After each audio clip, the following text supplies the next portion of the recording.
तुम्ही मुंबईला जाणार आहेत, काय नियोजन आहे आणि किती लोक जाणार आहेत? किती लोक हे सांगता येत नाही, पण नक्की आम्ही खूप दिवसापूर्वीच हे एक आवाहन केले होते लोकांना की ज्या प्रकारे रामगिरीने जे भाष्य केले होते मुस्लिम समाजाच्या बाबतीत, धर्माच्या बाबतीत आणि प्रेक्षक मोहम्मद यांच्या बाबतीत जे केलं होतं आणि त्याच्यानंतर जे वारंवार आपल्याला दर काही दिवसांनी मुस्लिम समाजाला टार्गेट करण्यासाठी ज्या प्रक्षोभक भाषणं करण्यात येत आहे, विशेषकर ते देवेंद्र फडणवीस साहेबांनी जे सोडलेलं पिल्लू आहे त्याच्याकडून, तर आम्ही फक्त हे सरकारला सांगण्यासाठी जात आहे की या राज्यामध्ये कायदा आहे, कानून आहे, संविधानाप्रमाणे आपल्याला देश चालवायचा आहे की अशा प्रकारच्या गुंडागर्दीने देश चालवायचा आहे.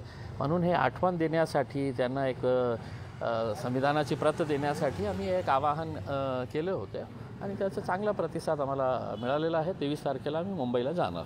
बरं, तुम्हाला पोलिसांचा दबाव आहे की जाऊ नका अशा पद्धतीचं काय आहे की कोणत्याही आंदोलन जेव्हा आपण करतो ना, तर पोलिसांचा दबाव असतंच. पोलिसांची अपेक्षा अशी असती की लोकशाहीमध्ये कोणीही आपले आवाज उचलू नये, कोणीही बोलू नये, हे घरात बसायचं.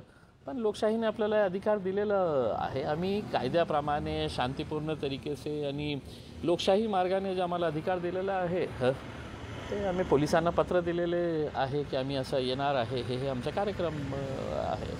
नोटिसा देखील कोणालाही नाही मिळाली आणि देण्याचं कारणच नाही आहे ना. भाई आम्ही शहरामध्ये काय करत आहे? भाई आम्ही चाललो कुठे? मुंबईला. आंदोलन करायचं असेल तर मुंबईला करणार नाही, तर औरंगाबादच्या लोकांना काय, औरंगाबादची पोलिसला कशाला त्रास होतो? आम्ही तर इथून जाणार ना. का तुम्ही माझ्यावर काय बंदी टाकलेली आहे का की मी इम्तियाज जलील मुंबईला जाऊ शकत नाही किंवा कोणी जाऊ शकत नाही? आम्ही नियमाप्रमाणे या माध्यमातून MIM विधानसभा निवडणुकीच्या तोंडावरती शक्ती प्रदर्शन करत आहे असं बोललं जात आहे. म्हणजे धार्मिक हे काय आहे की माझ्या बॅनर खाली होत नाही. हे MIMचा कार्यक्रम नाही आहे. हे माझी कुठल्याही प्रकारचे झेंडे आम्ही MIMचे याच्यामध्ये उपयोग केलेला नाही आहे. पार्टीच्या नेत्यांच्या फोटोचा उपयोग केला नाही आहे. मी स्पष्टपणे लोकांना बोललेलो आहे की हे मुद्दा जे आहे ना, हे आपल्या धर्माशी जोडलेला आहे आणि तुम्ही कोणत्या पक्षात आहे, कोणत्या जमातीमध्ये आहे, त्या जमातीमध्ये राहा, त्या पक्षामध्ये राहा.